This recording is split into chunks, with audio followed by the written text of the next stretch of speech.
Muito bem-vindos a mais um episódio do podcast da Ativa Contabilidade.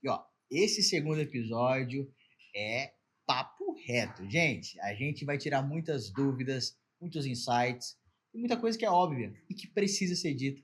Nós estamos aqui em um podcast que vai trazer muitas ferramentas, muitos caminhos, tirar muitas dúvidas que empresário tem, que quem está iniciando agora no empreendedorismo tem também. E nós estamos aqui com pessoas que entendem do assunto. Tenho o prazer de receber hoje, mais uma vez, Laura Gulhon, fundadora da Ativa Contabilidade. Laura, mais um episódio, hein? Isso. Pronto. Pronto? Excelente.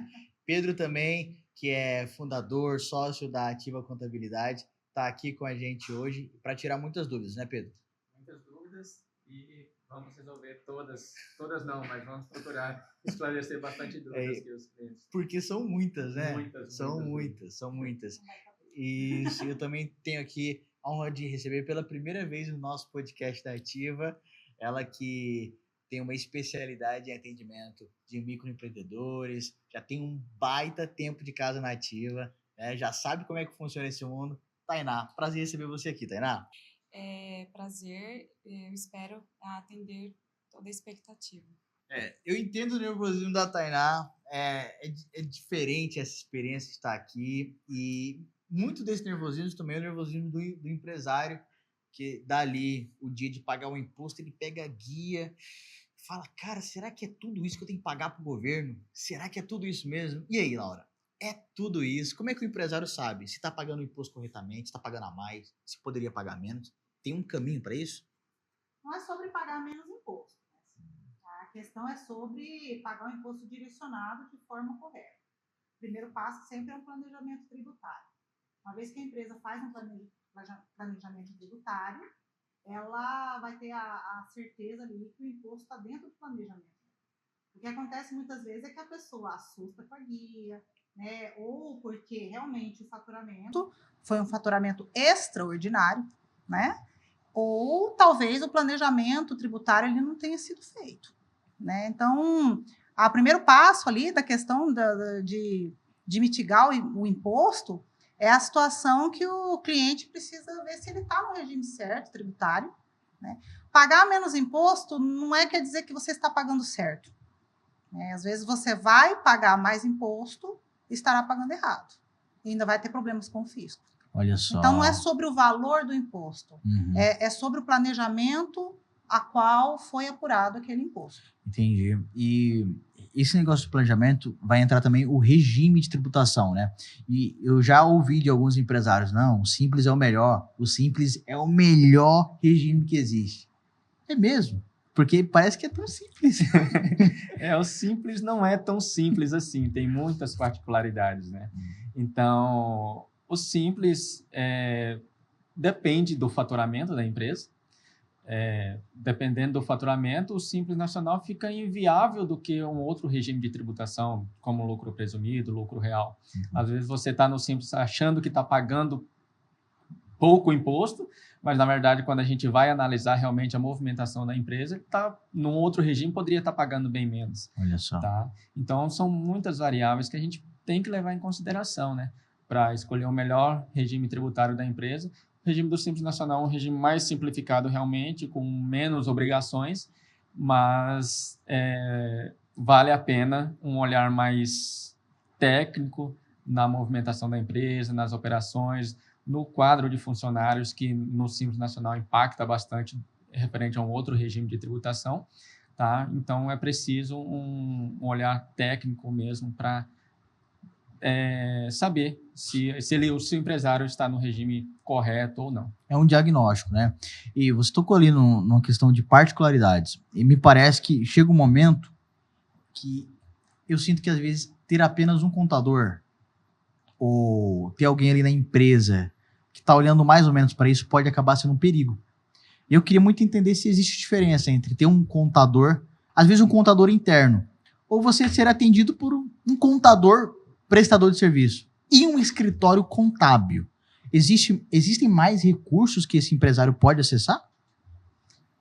Quando você fala no contador, é um profissional que hoje em dia tem que ser extremamente qualificado. E para ser extremamente qualificado, torna-se um profissional caro, porque ele precisa de muitas atualizações, ele precisa de muito conhecimento. O melhor dos mundos era que toda empresa tivesse um contador próprio, né? Ela estaria segura, ele estaria cuidando só apenas do negócio dela e tudo isso. Ocorre que assim, hoje as obrigações de um contador não é só guardar livros. Então, o contador ele tem que fazer apuração fiscal, a apuração contábil, folha de pagamento. E o que envolve você ter esse tipo de profissional, a diferença do escritório contábil? Quando você tem só esse profissional, você vai ter que montar uma estrutura contábil, né, que fica onerosa. E aí, também você fica sempre na dependência do seu colaborador. Quando você contrata um escritório de contabilidade conciso, né, de maneira que seja um trabalho sério, você vai ter um prestador de serviço. Você não vai depender de colaboradores que amanhã ou depois podem não estar na sua empresa. Entendi. Então, você contrata um serviço do escritório contábil com profissionais qualificados que você vai ter respostas para cada área da sua atividade. Então, assim, só uma pessoa responde? Não. Tem um encarregado do departamento pessoal, tem um encarregado do departamento fiscal. Né? Hoje nós temos um especialista na parte de CMS, que é a parte mais complexa ali do estado do Mato Grosso, da tributação nossa atual, é a parte de CMS, né? Quanto que eu vou comprar, quanto que eu vou pagar, vou trazer de fora do estado, vou pagar quanto e tal. Então, quando você opta por ter uma terceirização desse serviço ao escritório contábil conciso, que possa te atender de uma maneira pelo menos um pouco, apesar de tanta, né, inteligência artificial, que possa te atender de forma assim, humanizada, você vai ter muito mais segurança para tocar o seu negócio. Só que aí, temos que lembrar que, assim, é importante mesmo, assim, dentro do empresário, ter alguém que possa ajudar a transferir essas informações para o escritório.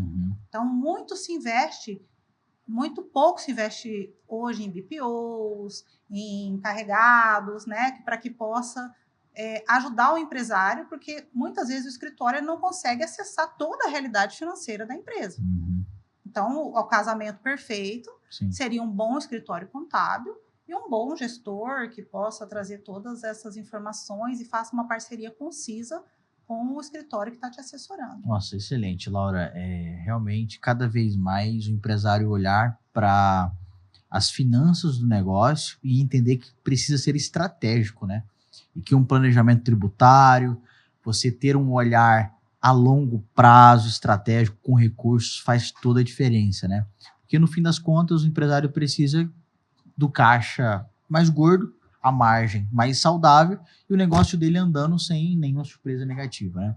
E essa é uma realidade, inclusive, que quem está começando agora a empreender talvez não tenha ainda, né, essa dificuldade. Talvez a maior dificuldade de quem começou a empreender é abrir o MEI. Abrir o MEI, começar a gerar nota. Daqui a pouco vai começar a pensar no primeiro colaborador. Então, você tem visto isso muito, né?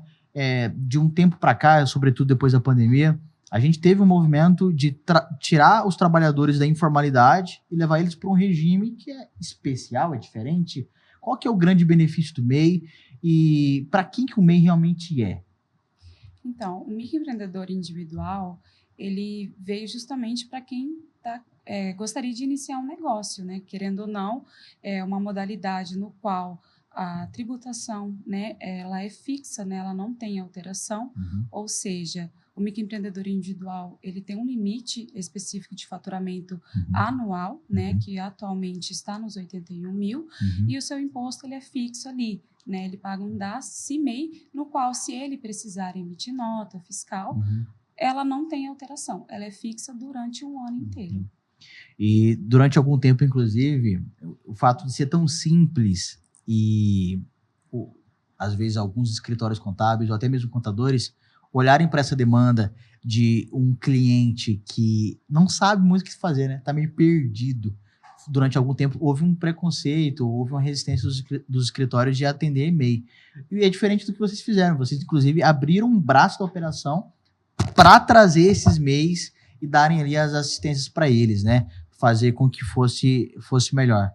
Então, hoje, o que é básico, que todo MEI precisa ter? Olha, nós querendo ou não, abraçamos, né, os microempreendedores individuais, porque sabemos que eles precisam, né, começar...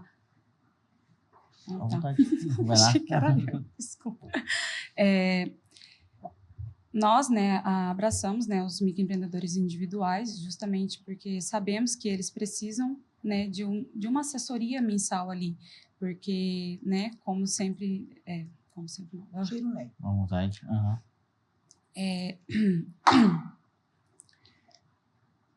Por que a gente... Não, peraí, que eu ia falar uma palavra e Ok. fugiu. Ok. Como é falado, né, o microempreendedor individual não precisa de um contador, né, mas a gente entende que um microempreendedor individual precisa de uma assessoria contábil mensal, justamente para ter um acompanhamento, né, acompanhar essa receita dele mensal, porque se ultrapassar, querendo ou não, limite, o microempreendedor individual, ele perde a opção do MEI, passa para uma outra opção, que seria a opção do Simples Nacional, no qual a gente sempre gosta de fazer esse acompanhamento para analisar se vai ser válido ser por faturamento, porque hoje, né, existe várias outras formas de fazer esse desenquadramento que mais vantajoso, querendo ou não, do que se for pelo faturamento, né? Entendi. Então, nós abraçamos justamente para orientar, né? Porque eles ficam perdidos, né? Querendo ou não, são pequenas empresas e eles ficam muito desorientados, então a gente abraçou essa causa, né? Para poder estar orientando, acompanhando eles ali mensalmente e tem dado certo. Que legal, que legal. E é um passo importante, né? Eu acredito que quem está começando a empreender e geralmente não faz nota fiscal de tudo, né? Não emite nota fiscal. E isso, inclusive, mesmo depois de você se tornar uma EPP, ou de você, às vezes, estar ali num Simples Nacional, tem muito empresário que pensa que precisa emitir nota. E aí, existe ali... É uma pergunta, inclusive, comum, né?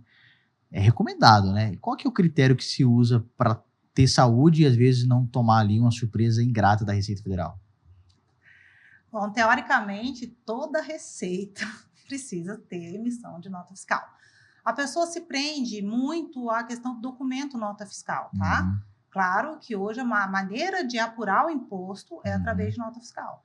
Mas também a apuração de impostos de contrato, a apuração de impostos através de carnê-leão. O fato é o seguinte, nenhuma renda, tá, tributável pode ficar sem recolhimento de imposto. Olha só. Então, se você, até mesmo, Tainá falou a questão do MEI ali, né? Ele tem ali uma taxa fixa, onde ele está contribuindo por uma receita de 81 mil no ano. Então, ele paga quanto, Tainá? Ali? 76,80. Ele paga 76,80 para ter uma receita de em torno de 6.750 ali, quando no Simples ele pagaria 6% desse valor, né? Então, o que ocorre com a questão da nota fiscal? Vai ter essas mudanças, né? Mais para frente nós vamos falar sobre isso, houve muita mudança da questão do MEI. O MEI foi colocado para atender pequenos. Tô com medo, e aí não tenho dinheiro, vou ter que pagar para abrir empresa, tarará. Então, abre-se de maneira simplificada, mas ele também não é tão simples assim. Entendi. Né? Inclusive, ele não escapou das mesmas obrigações que uma empresa normal tem junto ao Estado. Olha só. Recolhimento de CMS, tudo isso. Olha só. Então, a emissão da nota fiscal é só o documento. Mas o que acontece ali cultural? É o jeitinho. Não, mas isso aqui não precisa de nota, não. Eu não preciso ter nota, não. Não, né? Coloca aí, entra na conta e tal. A pessoa que não está pedindo nota, ela não tem tanta obrigação. Por quê? Porque está saindo. Agora, quem está recebendo o valor, ele precisa prestar conta para os fiscos. Uau! E me parece que esse cenário está ficando cada vez mais rígido com essa nova reforma.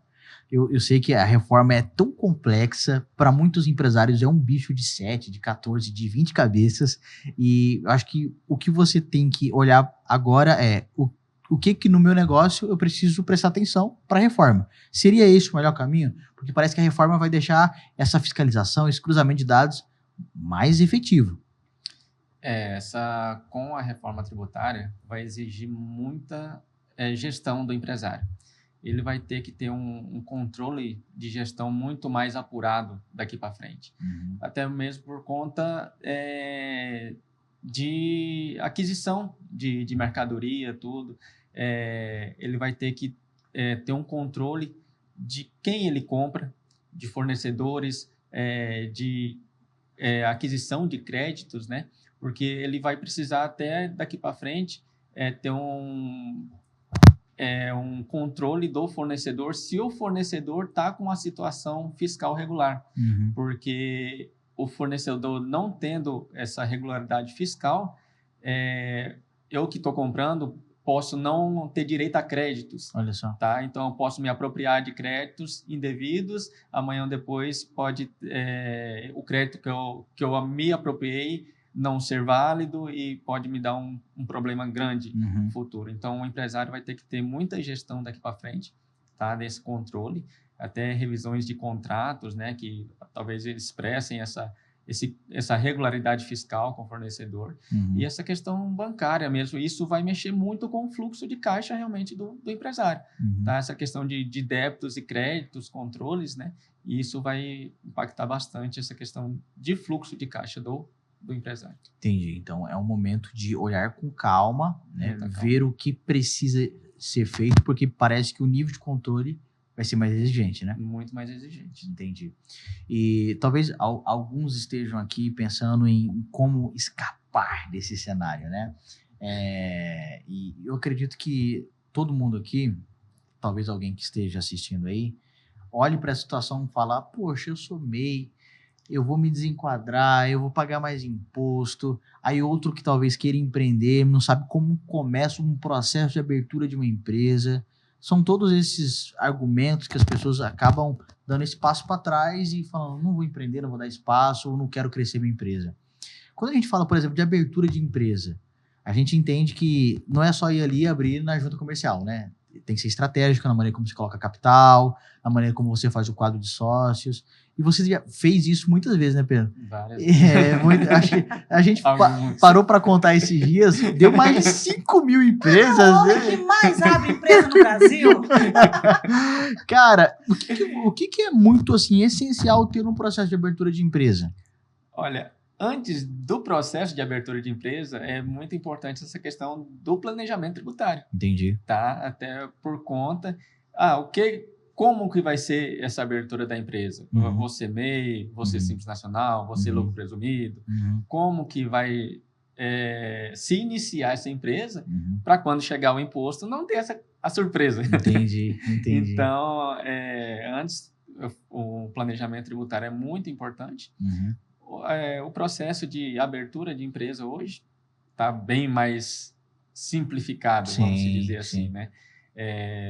Estamos passando por um pouco de mudança nessa questão da abertura da empresa, a opção, né, da tributação já no momento da abertura da empresa, que antes não era assim, tá?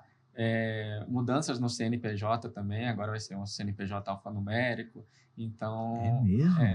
Que nem placa de carro. Nossa, fica tão mais difícil de decorar. Vai ser, então, com a reforma tributária tem essas mudanças também, tá? Então, assim, mas o processo de abertura de empresa hoje está muito mais simplificado, bem mais rápido, bem mais ágil, tudo digital. Então, o empresário hoje não precisa nem estar presencialmente para assinar documentos, o que, por um lado, é bom, por outro lado, é ruim, porque a gente já soube de problemas com essa questão de assinatura digital em contratos, né, sociais, mas tudo tende a ser de uma forma mais simplificada. Acho que a pandemia acelerou muito esse processo de digitalização, né? Inclusive, o cliente que passava no escritório para tirar algumas dúvidas pontuais, hoje tira pelo WhatsApp, né?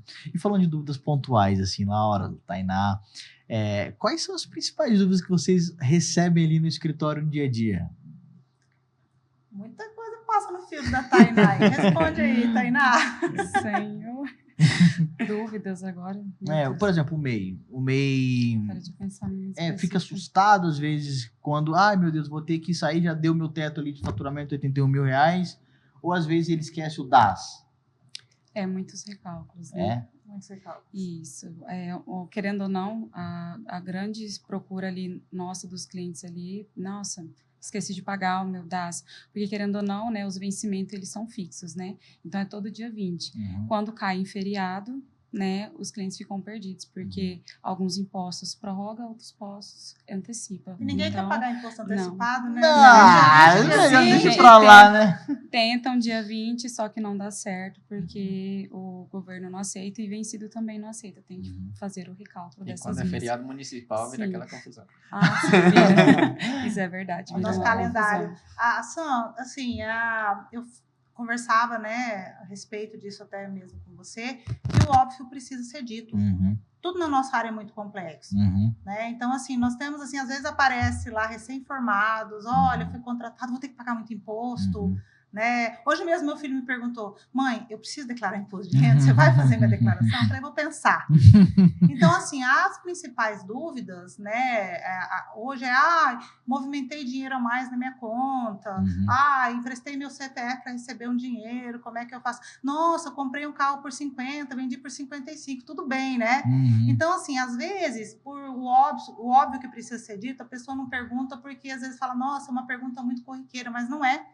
Né? Por causa, às vezes, pequenas informações livram você de um processo que muitas vezes a gente vai estourar lá na hora de fazer a declaração pessoa física.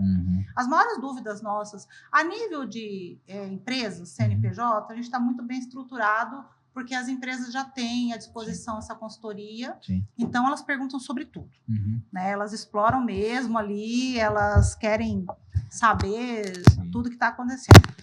Agora, os sócios, pessoa física, assim, eles alinham a parte jurídica, tá tudo ok, sei quando eu estou pagando imposto, tá tudo certo, tá tudo ok. Aí, quando nós vamos acessar as pessoas físicas, os sócios na declaração, então, comprei um carro, sim, por 100.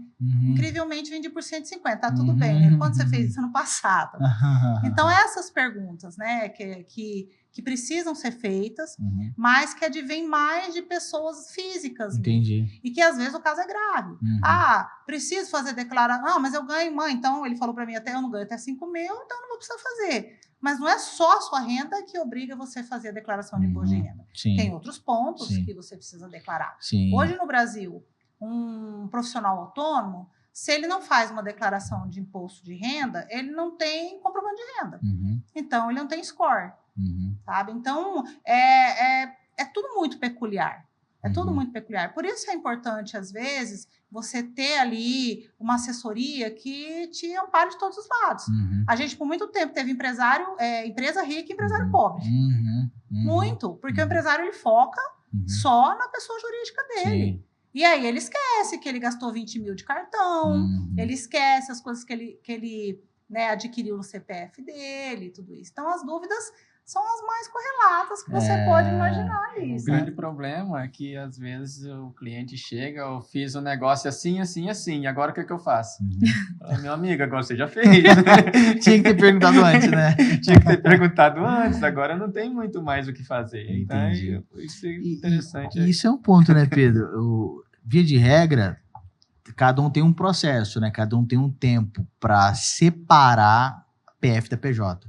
Mas eu imagino que você, por exemplo, deve lidar muito com microempreendedor que passa despesa pessoal, no CNPJ da empresa, no cartão da empresa, às vezes até empresários maiores, né? Não tem nada não, é só um carro. E, gente, o critério sempre vai ser separação total? Critério, sim. Assim, a gente já entra ali numa parte mais de uma consultoria financeira, né? Entendi. Em via de regra, uma das coisas que a gente mais indica que precisa ser feito emergencialmente após a abertura da empresa é a abertura da conta da empresa. Então, o que acontece? Quais são os erros mais comuns? O empresário vai lá abrir uma empresa, ou MEI, né? Isso acontece muito com o MEI, né, Tainá? Abre a empresa e não abre a conta no CNPJ da empresa ou do MEI. Principalmente, acho que não precisa ter uma conta. Aí ele recebe na pessoa física. Ele ali. recebe na pessoa física. Mas eu tirei nota. Eu falei, tirou? Quem tirou foi sua pessoa jurídica. A tua pessoa física não está ganhando nada por enquanto. Sim, porque o que confunde bastante os microempreendedores individuais é a razão social deles. Querendo ou não, fica o nome completo. Com um númerozinho na frente ou atrás. Na frente, isso. Aí eles acham que é tudo CPF, eles não entendem que são um CNPJ. Então, por isso que gera essa grande dúvida deles ali. Quando deu aquele bochicho do Pix, né, nós tivemos um verdadeiro arrastão de pessoas lá. Nossa, eu preciso abrir empresa, meu MEI, será que tá certo e tal? Teve casos que eu peguei, a pessoa abriu o MEI, ela estava dentro da isenção do MEI, mas ela recebeu a renda do MEI dela na pessoa física. Então, nós estamos falando de uma renda na pessoa física de 81 mil passiva de uma tributação de 27,5%. E que não adiantou nada ele ter aberto o MEI. Nossa, entendeu? porque ele recebeu na conta errada. É porque ele recebeu na conta errada. Hoje nós temos distinções, apesar que também há uma previsão, né, futuramente de ligar CNPJs à pessoa física, mas esse assunto para a próxima medida provisória que está vindo aí, algo nesse sentido, né? Mas a ideia sempre é a pessoa saber que, bom, eu vou abrir uma empresa, o que o empresário, ele precisa pagar o aluguel dele, a casa dele, as contas dele, tudo, tá? Ele não pode pagar com a conta da empresa. Você tira o fluxo da empresa, tá? Então, ou ele vai estipular uma renda de prolabore mensal, né, que é tributada como se fosse uma CLT, né, mais voltada para quem labora na empresa, ou ele vai fazer uma divisão de lucros, né, para poder cobrir aquilo que ele gasta. Entendi. Mas ele não pode simplesmente pagar um cartão de 15 mil com a conta da empresa, porque para o fisco, quem está vinculado àquele cartão é o CPF.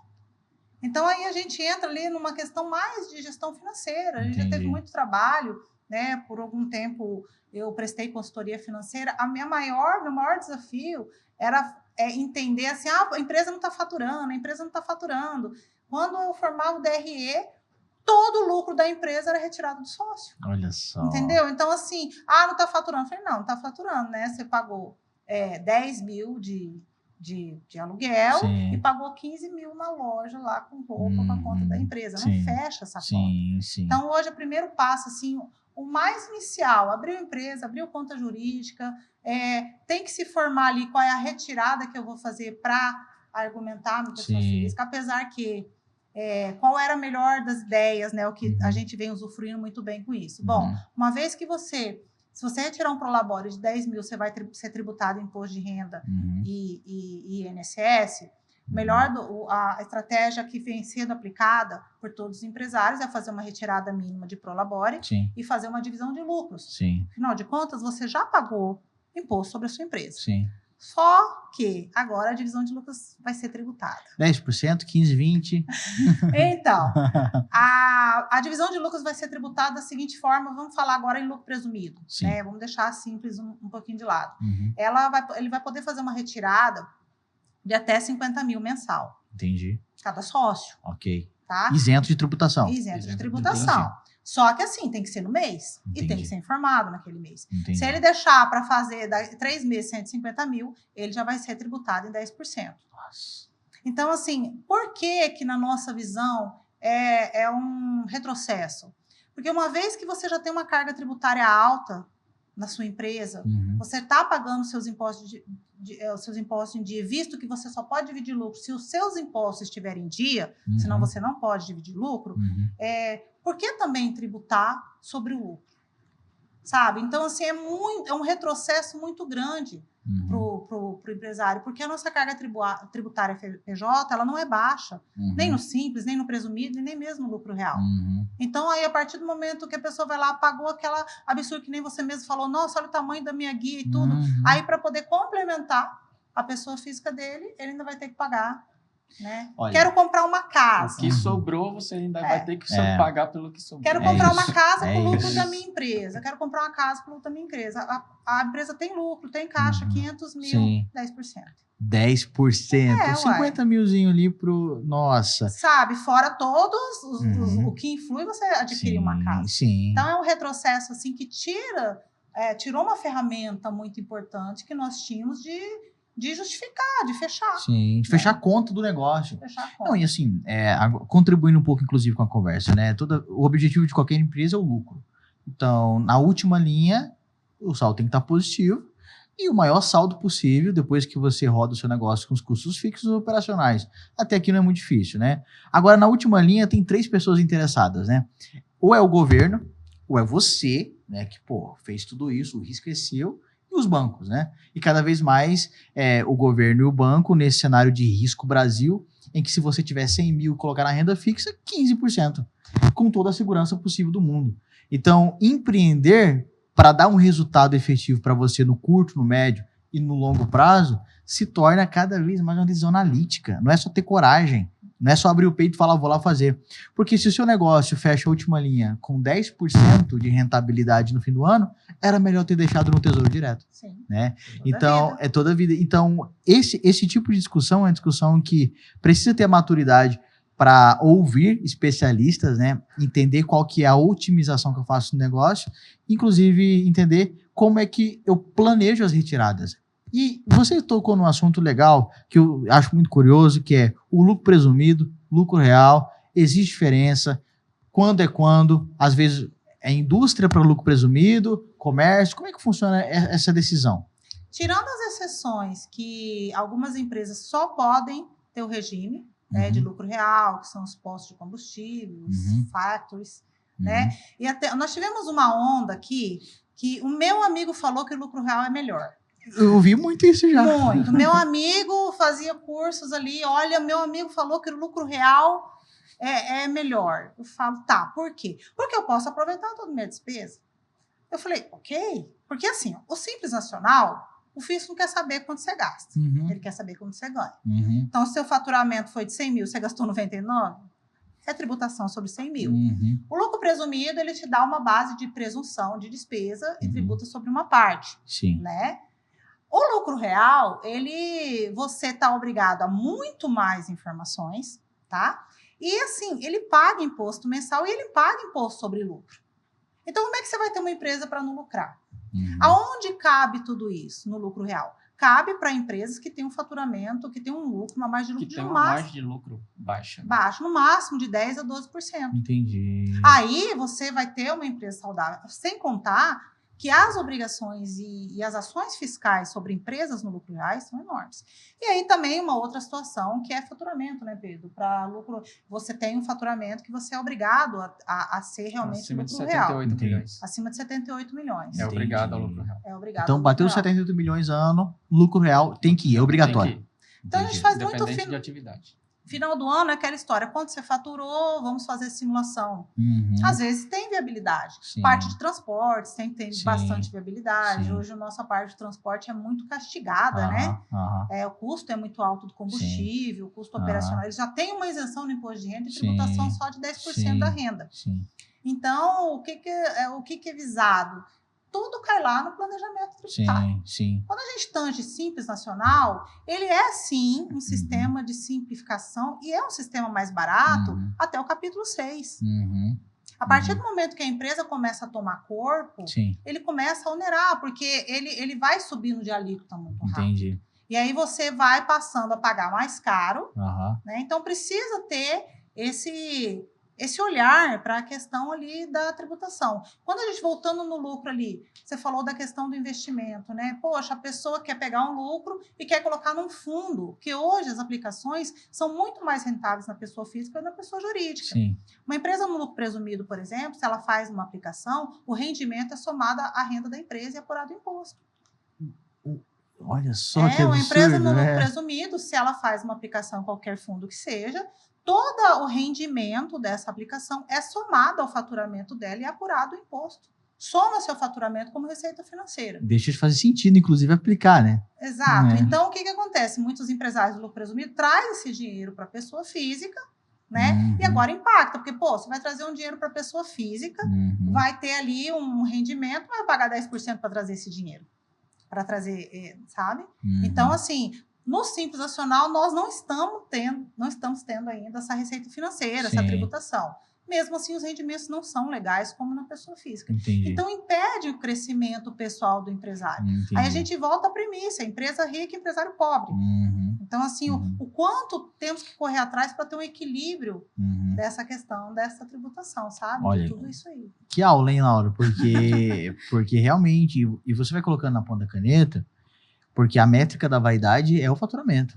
Faturamento, e para o empresário, ainda mais agora com a reforma tributária que traz uma nova configuração, e às vezes até para quem está começando, né? O cara lá vendendo, falando, poxa, virei MEI, tô pagando um impostinho pequenininho, tô de vento em popa. Pago alvará. Não pago alvará, mas isso é uma armadilha, né? Tem que ficar de olho nisso, né? Tem que ficar de olho nisso. E quando a gente fala de medidas provisórias, você falou que tem que esperar qual que é a próxima medida provisória, né? Qual foi a última que impactou mais? Foi a questão da isenção? Do quê? Do imposto de renda? Do imposto de renda? Acho que foram tantos impactos, né, Pedro? Essa da isenção do imposto de renda veio junto com a questão da tributação do lucro, né? Que tava... Tributação do lucro reduída. Nós tivemos agora, né, recentemente, até divulgamos ali, né, uma consulta sobre a não tributação, pelo menos nas empresas do Simples Nacional, né, que não, uma contabilidade, desde que a contabilidade esteja em dia, que vou te falar, viu, Sam, tá difícil para algumas assessorias entregarem essa contabilidade em dia. Porque assim, ó, o contador ele depende de informação para formar uma contabilidade. Eu preciso que você me envie sua documentação, todos os seus dados, para que eu possa classificar, para que eu possa contabilizar e formar o balanço DRE. Muitas vezes, eles não são instruídos sobre o que mandar para o escritório. Entendi. Preciso mandar minha conta de luz, preciso mandar para a gente formar um balanço conciso, um balanço que você possa mandar para o banco, para tudo isso. Então, assim, quando a gente tange essa questão de, vou fazer uma contabilidade organizada para você ter acesso ao lucro sem isento, você não pode ter nenhuma pendência fiscal e tem que ter contabilidade em dia, você tem que ter comprovadamente. Deu lucro ali, não lançou nada, tá tudo certo, vamos dividir. Então, assim, nós estamos, assim, hoje é isso aí, na nova reforma, não vai ser tributado lucro sobre empresas do Simples Nacional. Porém, dormimos com uma lei, acordamos com outra, isso pode ser revertido e isso vai trazer muito retrocesso. Porque, assim, hoje nós temos ali, vamos colocar, muita empresa, microempresa, empresa de pequeno porte, que são as empresas que ajudam a sustentar, principalmente a classe média, e ajudam a cobrir os fundos dos MEIs. É verdade. Né? Ela acaba segurando essa classe, porque o MEI, assim, era o jardineiro, era a manicure, era o pessoal que trabalhava na informalidade, não recolhia imposto e não era CLT, não era contribuinte, certo? Um jardineiro recebia o valor dele ali, dentro até da isenção do imposto de renda, uma manicure. Tinha espetinho. E tal. Onde é que ele estava? Num limbo, né? Não era CLT, não contribuía para o INSS, nem para o imposto de renda. Não tinha empresa, também não contribuía empresa. Vamos lançar o MEI? Vamos fazer esse pessoal entrar na formalidade, abrir o MEI? E aí, o que eu percebi? Nossa, que maravilha! Poxa, a pessoa tem a chance de abrir um negócio dela, de faturar, sem ter que pagar uma constituição alta de empresa, sem ter que pagar um alvará e todas as obrigações que exige e tal. Que beleza, né? Vai crescer, vamos ter um crescimento legal sobre isso. Aí começou a apertar. Não, então, peraí. O MEI, essas atividades não podem mais, foram tirando atividades do MEI. Então o MEI agora ele tem que emitir a nota fiscal, fazer todas as obrigações e é contribuinte normal como ICMS. Agora a próxima, né, Tainá? O MEI vai somar renda, pessoa jurídica e pessoa física. Então, assim, você entende que parece tudo uma grande manipulação para trazer os contribuintes. Então, assim, não é tão belo assim. Sim. Ajuda muito, mas a partir do momento que a gente quer que uma empresa cresce, a gente quer que ela fature mais de 81 mil. Sim. Então, porque assim, com 81 mil você não consegue gerar empregos, você não consegue. Então, o que eu vejo hoje? Essas empresas se tornam Simples Nacional. Mas a maioria não tem sustentabilidade para chegar ao Simples Nacional. Entendi. Nós, né, Tainá? A gente abre e fecha MEI todo dia, a pessoa não vai para frente, não coloca, mas querendo ou não, ela contribuiu 3 ou 4 meses, né? Tá tudo certo. Ela já abriu o CPF dela. O Estado está feliz, né? Porque arrecadou e a grande demanda dos próximos anos no Brasil, até falando de maneira demográfica, né? A pirâmide social do Brasil está ficando mais velha, a nossa população está envelhecendo, alguém vai ter que pagar essa conta e essa conta está ficando cada vez mais alta e o Brasil precisa arrecadar, né? Então o empresário precisa ter ciência de que existem alguns inimigos, né, do negócio dele, do lucro dele, do bem-estar dele, e que eu vendo aqui vocês falando, falo, poxa, como é bom a gente estar ao lado de pessoas que vão nos tirar dos caminhos de armadilha, da casca de banana. A casca de banana. Porque parece lindo na teoria, parece justo, parece democrático, parece, uau, estamos deixando a vida mais bonita. Não é bem assim, alguém vai ter que pagar esse boleto. Né? Alguém vai ter que pagar esse boleto. E é muito importante o empresário estar muito bem referendado, né? Tá embasado, fundamentado.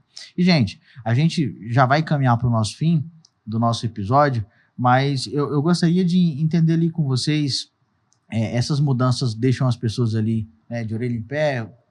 Por exemplo, a questão do aluguel. Questão nova, né? O aluguel tem sido, eu acho que ali depois da divisão para as PJs, o aluguel para PF preocupou. Aluguel O aluguel, Pega muito. a pessoa vai lá, constrói um patrimônio para viver de umas 3, 4 casinhas de aluguel, para viver bem, né? Uma aposentadoria. Então, hoje, como que funciona hoje? Qual que é o cenário hoje? Pessoa física, ela tem 2 casas, 3 casas de aluguel, faz o carnê-leão, recolhe mensal, anual, tudo certo. O que mudou? Bom, a partir de agora, se você tem mais de 3 imóveis de aluguel, se o faturamento supera os 240 mil, você deixa de pagar os 27,5, porque fala 27,5, mas existe uma declaração de ajuste, né? Sim. Essa renda do aluguel vai para declaração, tem deduções e tudo isso. Mas hoje não tem negócio. Se você tem mais de 240 mil de renda de aluguel, mais de 3 imóveis, porque são 3 exceções, se você cair em qualquer uma delas, você já está sujeito a mais 7,93, mais ou menos quase 8% a mais de imposto. Então, hoje, uma pessoa física que tem um imóvel uma renda de mais de 20 mil por mês de aluguel, ela vai pagar quase 33% de imposto na pessoa física. É onde a gente vem um estudo, não, então daí não vale a pena ser jurídico? Aí nós vamos passar essa pessoa para uma PJ, aluguel de imóveis próprios, mas que pagaria em torno de 11% a 12% de imposto e vai passar a pagar quase 20% de imposto também. Uau. Então, assim, aí o que isso impacta, Sam? O teu aluguel vai subir. Entendeu? Exatamente. O teu aluguel vai subir. Nós, assim, nossa realidade de Primavera, que já temos essa questão dos aluguéis, né? Ser um lugar, assim, alto. A pessoa hoje, para sobreviver em Primavera pagando aluguel, é complicado. Nós temos transporte coletivo, o pessoal mora longe, não tem como se locomover. Para quem que vai chegar essa conta? Entendeu? Se a gente já tinha um problema com habitação e tal, a pessoa que está lá aluguel, para quem que ele acha que ele vai repassar? Ele vai pegar esse adicional e repassar para o inquilino. Entendeu? Então, assim, nós não vamos ter pode ser que baixe um pouco o aluguel, porque ninguém vai aguentar pagar, mas ninguém vai morar na rua. Sim. Então, para mim, uma das piores questões da reforma, no geral, porque essa também atingiu muito a pessoa física, assim como a divisão de lucros, foi algo que mais impactou ali, que vai... Ah, Laura, mas o meu inquilino não declara e ele me paga em dinheiro e eu também não declaro.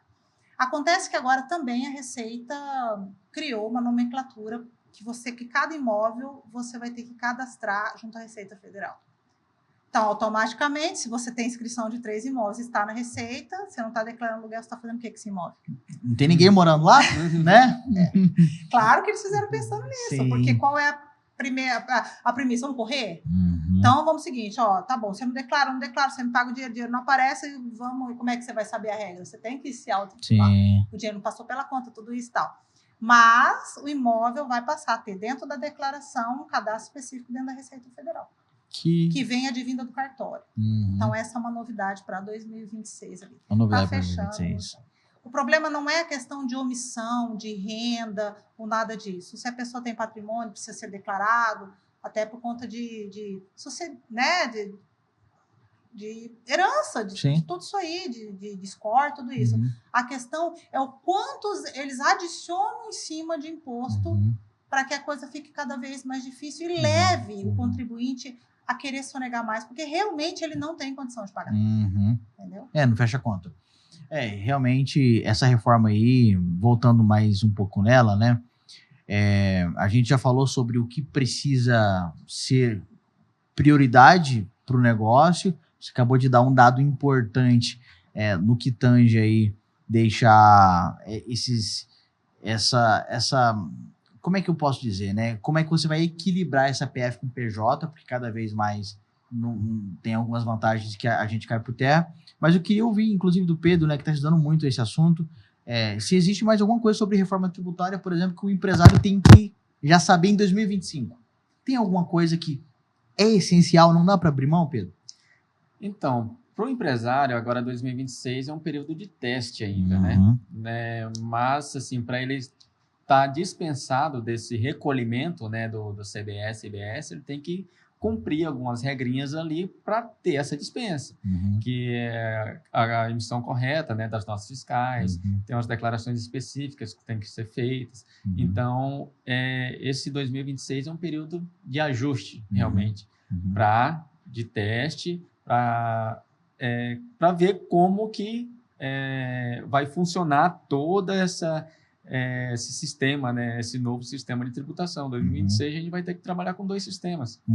Esse novo sistema agora Sim. e o antigo ainda, tá? Para ir comparando os dois ali, para a partir de 2027 o trem Engrenar mesmo, né? Nossa, e lembrando ainda que esse período de teste, o empresário ele é obrigado a informar. Sim, tá? tem que ter todas Então, as esse período informações de- como se tivesse realmente a coisa funcionando. Ou seja, estou informando realmente quanto que eu ganho, não estou recolhendo ainda, mas você está entregando todo o seu faturamento já com essa informação privilegiada para que o governo federal faça as distribuições e tudo isso.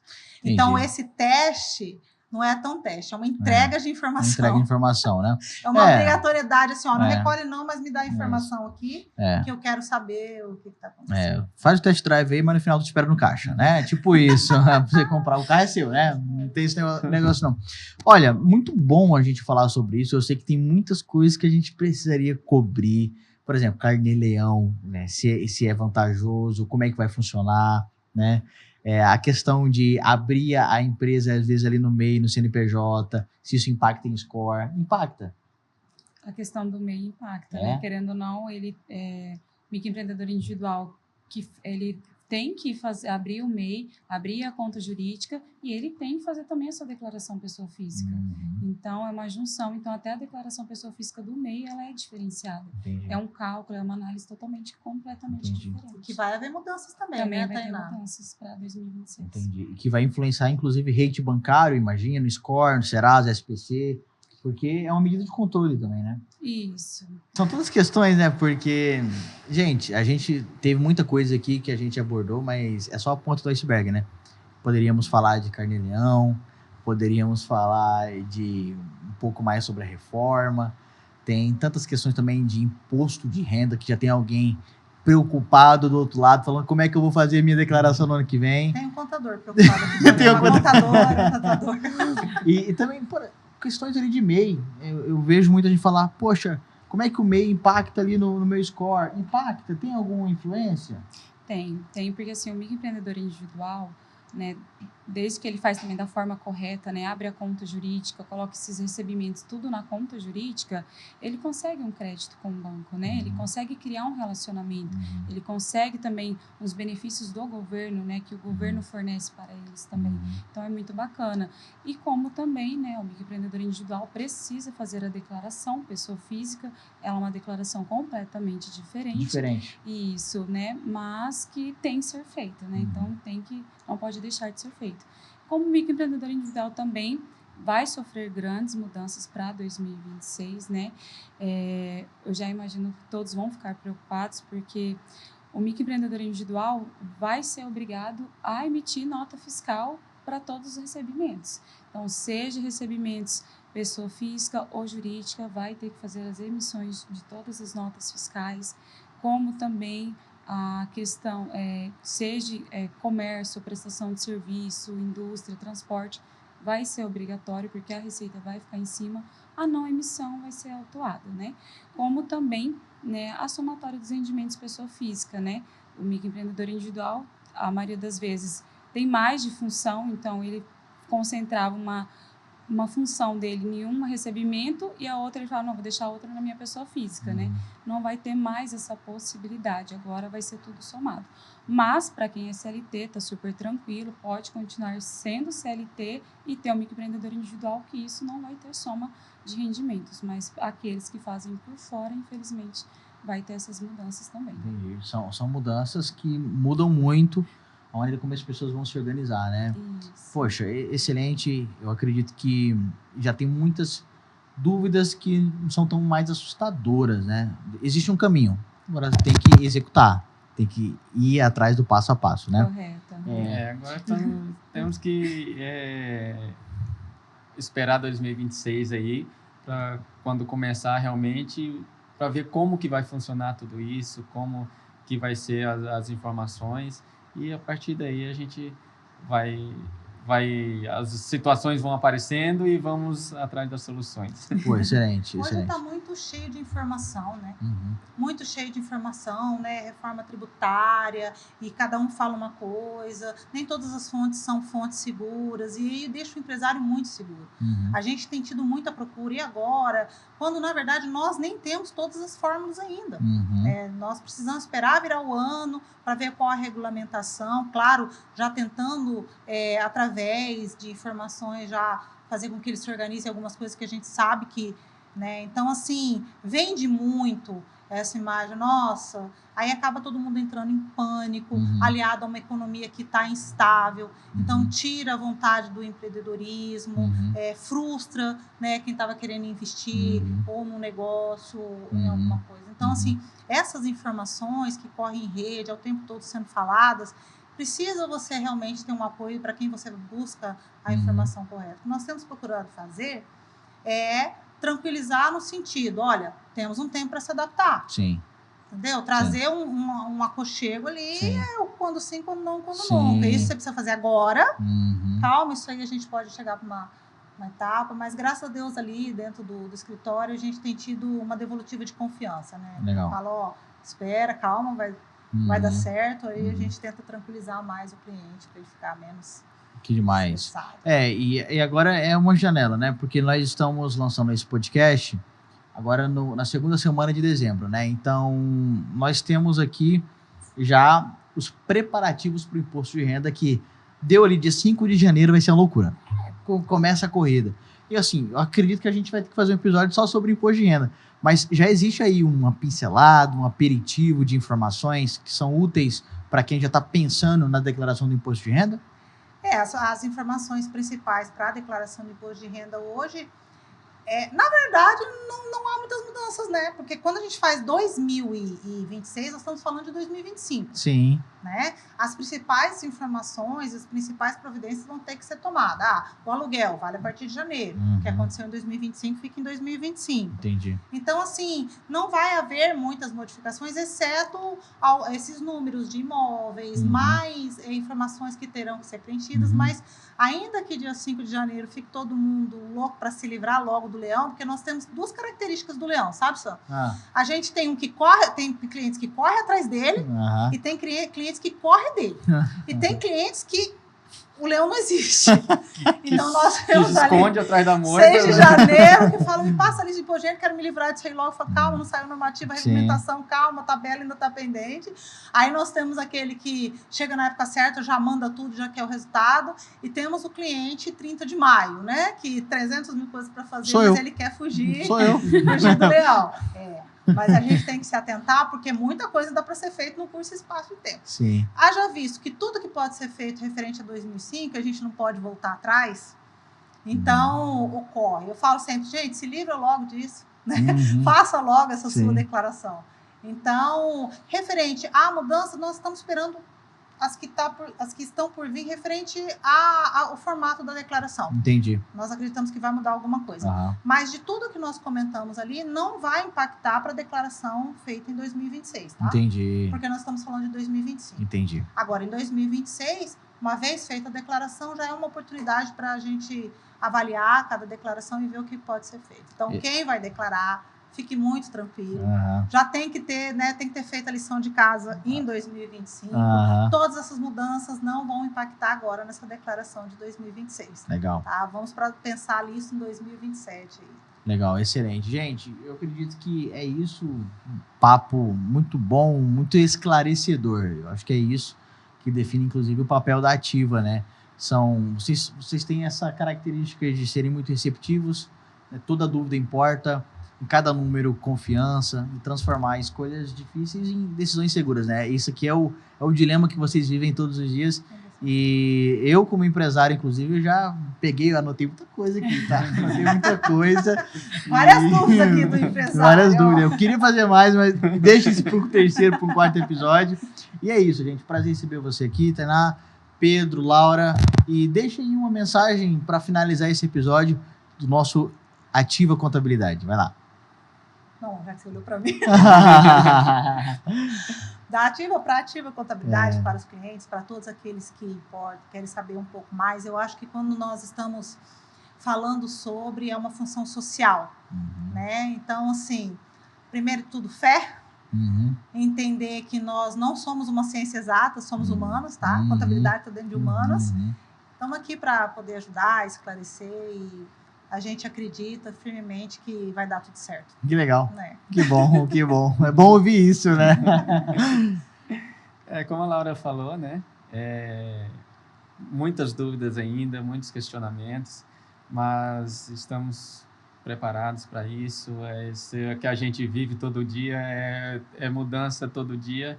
Então, vamos atrás e vai dar tudo certo. É isso. E a nossa debutante no episódio, no podcast, deixa um recado aí pra gente. Sim, a Ativa Contabilidade, né, estamos com as portas abertas para acolher sempre os nossos clientes, né, e estamos dispostos a tirar todas essas dúvidas, né, e querendo ou não acalmar o coração, né, porque a gente sabe que para todo problema existe uma solução.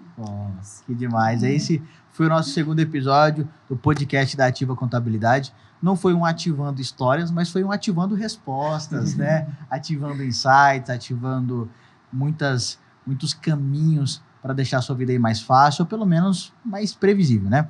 Obrigado pela sua audiência, inscreva-se no canal aqui da Ativa, tem conteúdo novo saindo com frequência. Se você não segue a Ativa Contabilidade no Instagram, já faz a tarefinha de casa, deixa um like aqui também, faz um comentário, envia isso aqui pelo menos para uns 5 amigos empresários e comenta aqui o que você mais gostou e o que você quer ver no próximo episódio. Valeu, até a próxima, tchau, tchau.